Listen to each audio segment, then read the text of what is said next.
ಅಣ್ಣ ಅವರ ಫ್ಯಾಮಿಲಿ ಅಂದಾಗ ಶಿವಣ್ಣ ಅವರಾಗ್ಲಿ, ಅಪ್ಪು ಅವರಾಗ್ಲಿ, ರಾಘಣ್ಣ ಆಗ್ಲಿ, ಇವ್ರು ಯಾರನ್ನು ಅಣ್ಣ ಅವ್ರ ಮಗ ಅಂದಿದ ತಕ್ಷಣ ಒಂದು ಸಿನಿಮಾನ ಗೆಲ್ಲಿಸ್ಬೋದಾ ಏನೋ ಗೊತ್ತಿಲ್ಲ. ಆದರೆ ನೆಕ್ಸ್ಟ್ ಅವ್ರು ಪ್ರೂವ್ ಮಾಡ್ಕೊಂಡ್ರೆ ಮಾತ್ರನೇ ಆಡಿಯನ್ಸ್ ದುಡ್ಡು ಕೊಟ್ಟು ಥಿಯೇಟ್ರಿಗೆ ಬಂದು ನೋಡ್ತಾರೆ. ಸೊ ಹಾಗಾಗಿ ಯುವ ಫಸ್ಟಿಂದಾನು ಹಾರ್ಡ್ ವರ್ಕ್, ನಾನು ಆ್ಯಕ್ಟರ್ ಆಗಬೇಕು ಅಂತ ಮಾಡಿದ್ರ. ನಾನು ಸಿನಿಮಾ ಇಂಡಸ್ಟ್ರಿಗೆ ಬರಬೇಕು ಅಂದ್ಕೊಂಡಾಗ್ಲೇ ನನಗೂ ಅನಿಸಿದ್ದು ನಾನು ಪ್ರಿಪೇರ್ ಆಗಬೇಕು ಅಂತ. ಅಂದರೆ ಜನರಲ್ ಆಗಿ ಯಾವುದೇ ಕೆಲಸ ಮಾಡಬೇಕು ಅಂದ್ರೂ ಇವಾಗ ಒಬ್ಬ ಡಾಕ್ಟರ್ ಆಗಲಿ, ಇಂಜಿನಿಯರ್ ಆಗಬೇಕಂದ್ರೆ ಎಲ್ಲದಕ್ಕೂ ಅದರದ್ದೇ ಆದಂಥ ತಯಾರಿ ಇರುತ್ತಲ್ಲ.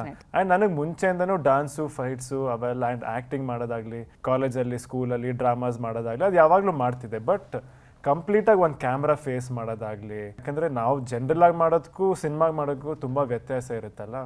ಸೊ ಅದಕ್ಕೆ ಕರೆಕ್ಟಾಗಿ ಪ್ರೊಫೆಷ್ನಲ್ ಆಗಿ ಟ್ರೈನ್ ಆಗಬೇಕು ಅಂತ ನಾನು ಬಾಂಬೆಗೆ ಹೋದೆ. ಬಾಂಬೆಯಲ್ಲಿ 1 ವರ್ಷ ಬಾಂಬೆಯಲ್ಲೇ ಇದ್ದೆ ನಾನು.